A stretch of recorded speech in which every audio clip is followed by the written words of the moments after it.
Good morning student. Science class 7 chapter 7 session first. अपन आज नया चैप्टर शुरू कर रहे हैं मौसम, जलवायु और मौसमी या जलवायु से सजीवों के शरीर में क्या क्या अनुकूलन पाए जाते हैं। सबसे पहले अगर अपन न्यूज़पेपर देखें तो न्यूज़पेपर पे कॉर्नर पे एक इंफॉर्मेशन आती है मौसम से रिलेटेड कि आज का अधिकतम तापमान इतना है, न्यूनतम तापमान इतना है, आज वर्षा होगी या नहीं, आर्द्रता कितनी है मौसम में। ये सभी बातें जो है वो एक रिपोर्ट के द्वारा घोषित की जाती है। आपको पता होगा कि मौसम रिपोर्ट की जानकारी जो है वो कौन देता है? भारत मौसम विभाग द्वारा तैयार की जाती है और उसको डिस्पैच की जाती है। मौसम क्या होता है? तो किसी भी स्थान पर तापमान, आर्द्रता, वर्षा और वायु के वेग के संदर्भ में वायुमंडल में जो प्रतिदिन की परिस्थितियां होती है, इन दो चीजों पे अपन हाईलाइट करेंगे। ये जो मैंने 3 चीजें लिखी है, तापमान, आर्द्रता, वर्षा और वायु वेग, ये है आपके मौसम के घटक। इसके ऊपर क्वेश्चन आता है कि मौसम किसे कहते हैं, मौसम के घटक लिखिए।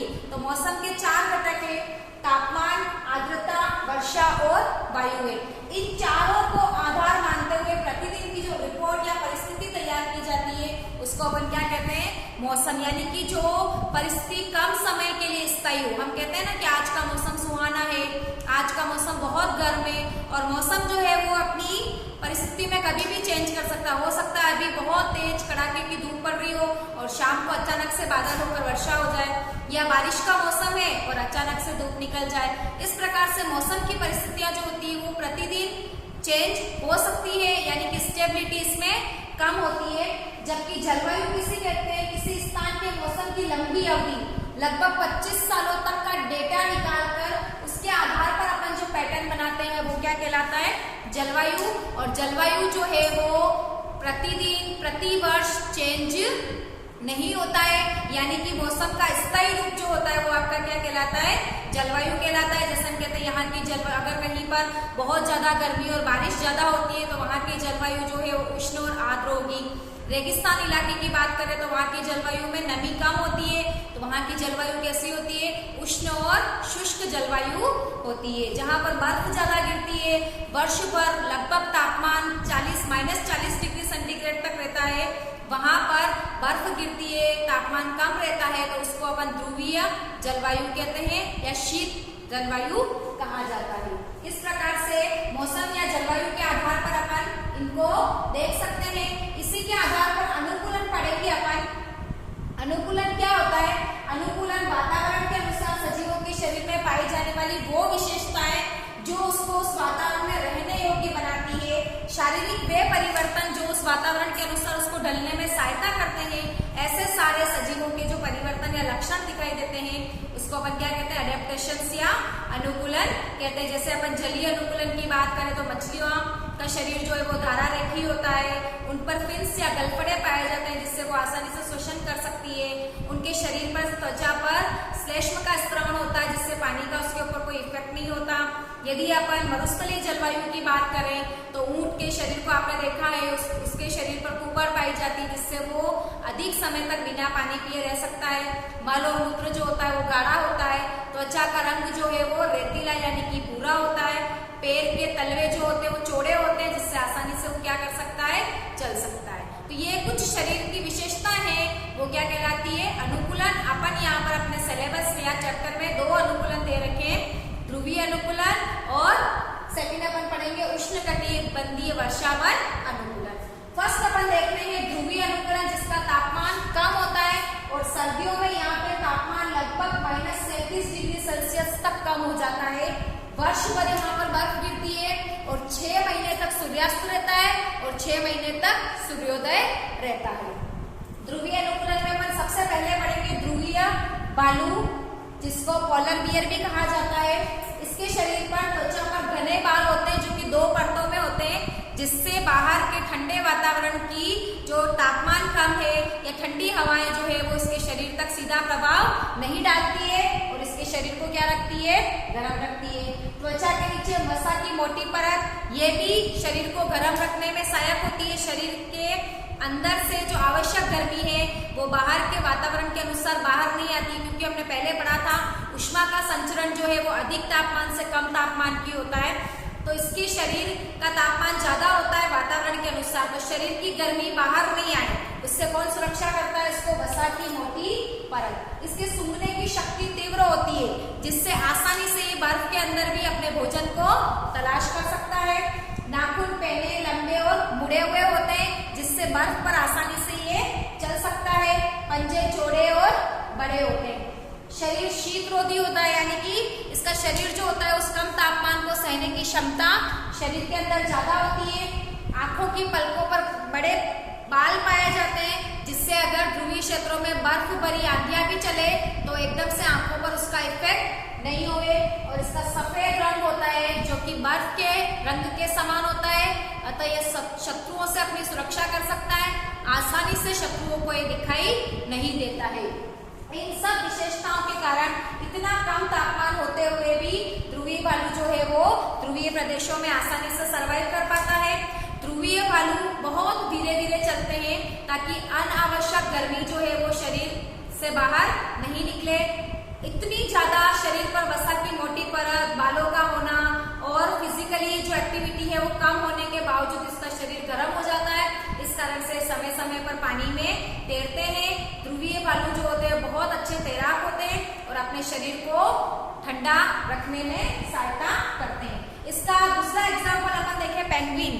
पेंगुइन जो है उसका रंग भी सफेद होता है, बाकी सारे फीचर्स उसमें भी पाए जाते हैं, परंतु पेंगुइन जो है वो झुंड या समूह में पाया जाता है। हमको पता है कि अगर एक क्लास में 50 जने इकट्ठे हो गए हैं तो वहां पे सफोकेशन होता है, यानी कि वहां का तापमान बढ़ जाता है। तो पेंगुइन भी जो है वो ग्रुप में पाए जाते हैं, ताकि पास पास में रहने से उनका शरीर जो है वो क्या रहे? गर्म रहे। दूसरा, ये भी आसानी से पानी में तैर सकते हैं, क्योंकि इनके पैर में नेट होता है या जाल होता है। अंगुलियों के बीच में त्वचा की लेयर होती है, तो वो जाल बनाती है, जिससे आसानी से पानी में क्या कर सकते हैं?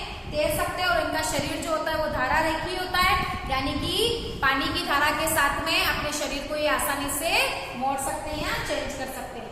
ध्रुवीय प्रदेश जो है वो आपके generally Canada, Greenland, Norway, Sweden, America का अलास्का, और हमारे यहाँ भारत की बात करें तो उत्तरी ध्रुव और दक्षिणी ध्रुव जो है वो जनरली ध्रुवीय प्रदेशों के अंतर्गत आते हैं। मौसम की रिपोर्ट में हमेशा वर्षा नहीं लिखी जाती है, क्योंकि वर्षा जो है वो वर्ष भर नहीं होती। वर्षा को जो है वो वर्षामापी यंत्र से नापा जाता है, जो कि एक सिलेंडर के आकार का यंत्र होता है। उसके ऊपर कीप लगा होता है और 1 घंटे या प्रति घंटे होने वाली वर्षा के अनुसार उसमें जो पानी इकट्ठा होता है उसके आधार पर अनुमान लगा सकते हैं कि वर्तमान में कितनी वर्षा हुई है। इसी प्रकार मौसम के अकॉर्डिंग देखें अपन, वायु का वेग जो है वो वायु वेग मापी से नापा जाता है। इसको जनरल इंग्लिश में एनीमोमीटर कहा जाता है, और इसके द्वारा एयर कितनी वेग से चल रही है या वायु कितने वेग से चल रही है उसको अपन मेजर कर सकते हैं। मौसम में जो परिवर्तन होते हैं वो सभी परिवर्तन सूर्य के कारण होते हैं। आपको पता होगा सूर्य जो है वो एक आग का गोला है, जिसमें नाभिकीय संलयन अभिक्रियाएं होती है और बहुत ज्यादा मात्रा में ऊष्मा रिलीज होती है।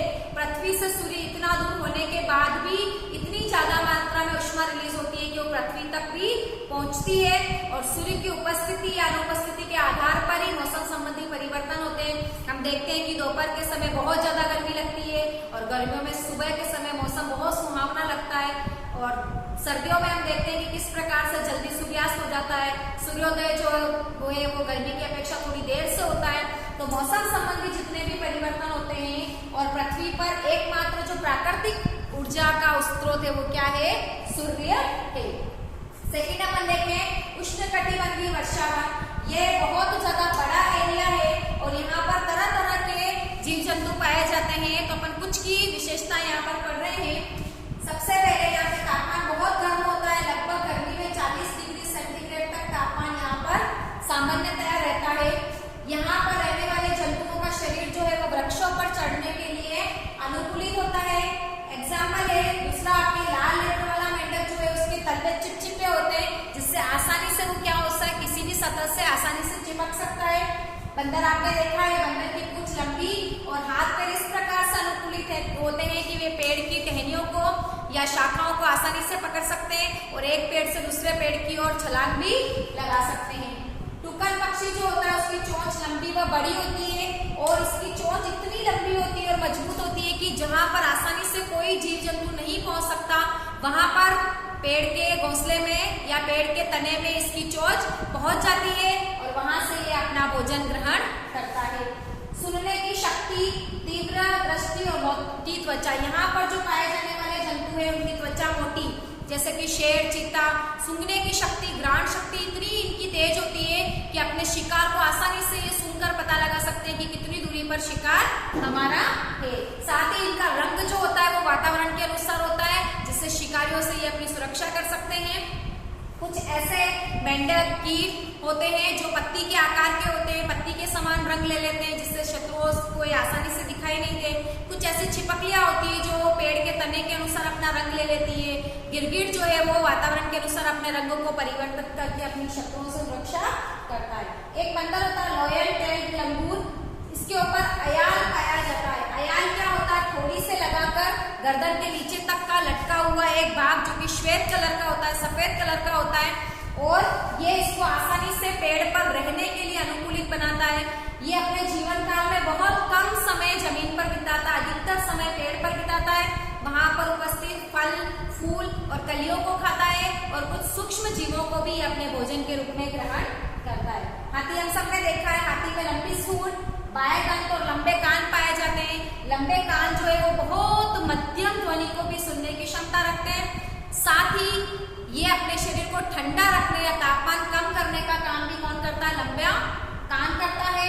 बाएं दंत, आपको पता होगा हाथी के 2 दांत होते हैं, अंदर की ओर जो चबाने का कार्य करते हैं और बाहर की ओर जो दांत दिखाई देते हैं वो जनरली किसी भी वस्तुओं को उठाना, पेड़ के तने को तोड़ना और चीरने का काम करते हैं। और लंबी सूंड जो है वो भी भोजन को लेना, तने को तोड़ना, डालियों को तोड़ना और उसके मुख तक ले जाने का काम सूंड करती है। इस प्रकार से अपन ने मोस्टली जो उष्णकटिबंधीय वर्षावन में पाए जाने वाले जंतु होते हैं उनकी विशेषताएं देखी। उष्णकटिबंधीय वर्षावन में Bharat, Malaysia, Brazil, Nigeria. Bharat में भी आपका जो असम वाला क्षेत्र है वहां पर इस प्रकार के वन पाए जाते हैं। एक चीज मैंने और लिखी है, प्रवास। जलवायु परिवर्तन के कारण एक स्थान से दूसरे स्थान तक जाना प्रवास कहलाता है। ऐसा इसलिए होता है कि कहीं कहीं पर जलवायु बहुत ज्यादा ठंडी हो, तापमान बहुत कम है, तो वहां पर वो पक्षी अपनी जनन क्रिया संपन्न नहीं कर सकते और बच्चे देने के लिए वो ऐसी जलवायु में जाते हैं जहाँ का तापमान अधिक हो। तो कोई विशेष जलवायु परिवर्तन के कारण पक्षियों का लगभग, कुछ पक्षी ऐसे होते हैं जो 15,000 किलोमीटर तक की यात्रा को पूरी करके अपने बच्चे को यहाँ पर जन्म देते हैं और कुछ समय बच्चे बड़े होने के बाद में वापस वो उतनी यात्रा तय करके अपने निर्धारित स्थान तक जाते हैं। प्रवासी पक्षी का बेस्ट एग्जाम्पल है साइबेरियन सारस, जिसको क्रेन कहते हैं, जो कि राजस्थान के भरतपुर में आते हैं, जिसका पर गला पक्षी विहार नाम का एक अभ्यारण्य है। यहाँ पर ये आते हैं, 3-4 महीने रहते हैं, बच्चे देते हैं और उन बच्चों को बड़ा करके वापस अपने साथ ले जाते हैं। ऐसे ही हरियाणा में सुल्तानपुर में भी साइबेरियन क्रेन जो है आता है।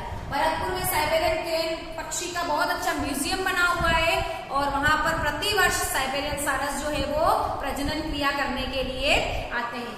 अब ये पक्षी किस प्रकार से आते हैं, किस रास्ते से आते हैं और उसी रास्ते से वापस किस प्रकार से जाते हैं, वर्तमान में चमत्कार है, लेकिन फिर भी ऐसा माना जाता है कि वो अपनी सेंस शक्ति के कारण कुछ इस प्रकार के पद चिन्ह या लैंडमार्क छोड़ देते हैं जिसको आसानी से पहचान कर वापस अपने स्थान पर चले जाते हैं। ये वायु की ऊंचाई से ऊपर की ओर उठते हैं ताकि दबाव नहीं बने और आसानी से ये उड़ सके।